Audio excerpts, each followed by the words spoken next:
21 इसलिए परमेश्वर ने जाति जाति के बड़े बड़े जल जंतुओं की और उन सब जीवित प्राणियों की भी सृष्टि की जो चलते फिरते हैं, जिनसे जल बहुत ही भर गया, और एक एक जाति के उड़ने वाले पक्षियों की भी सृष्टि की, और परमेश्वर ने देखा कि अच्छा है।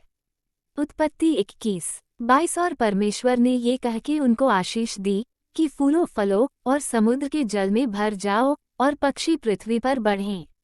उत्पत्ति 22:23 तथा सांझ हुई फिर भोर हुआ, इस प्रकार 5वां दिन हो गया। उत्पत्ति 23:24 फिर परमेश्वर ने कहा, पृथ्वी से एक एक जाति के जीवित प्राणी अर्थात घरेलू पशु और रेंगने वाले जंतु और पृथ्वी के वन पशु जाति जाति के अनुसार उत्पन्न हो, और वैसा ही हो गया।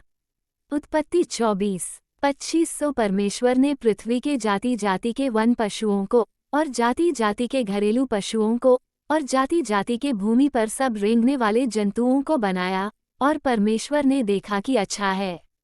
उत्पत्ति 25:26 फिर परमेश्वर ने कहा, हम मनुष्य को अपने स्वरूप के अनुसार अपनी समानता में बनाएं, और वे समुद्र की मछलियों और आकाश के पक्षियों और घरेलू पशुओं और सारी पृथ्वी पर और सब रेंगने वाले जंतुओं पर जो पृथ्वी पर रेंगते हैं अधिकार रखें।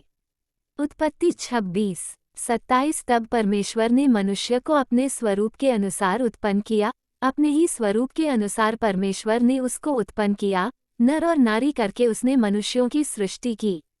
उत्पत्ति 27:28 और परमेश्वर ने उनको आशीष दी और उनसे कहा, फूलो फलो और पृथ्वी में भर जाओ और उसको अपने वश में कर लो, और समुद्र की मछलियों तथा आकाश के पक्षियों और पृथ्वी पर रेंगने वाले सब जंतुओं पर अधिकार रखो।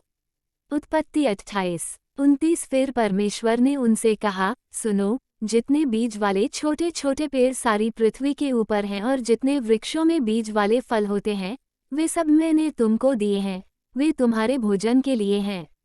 उत्पत्ति 29:30 और जितने पृथ्वी के पशु और आकाश के पक्षी और पृथ्वी पर रेंगने वाले जंतु हैं, जिनमें जीवन के प्राण हैं, उन सब के खाने के लिए मैंने सब हरे हरे छोटे पेड़ दिए हैं, और वैसा ही हो गया।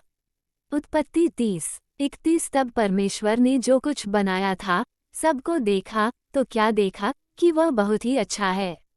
तथा सांझ हुई फिर भोर हुआ, इस प्रकार 6वां दिन हो गया। उत्पत्ति 31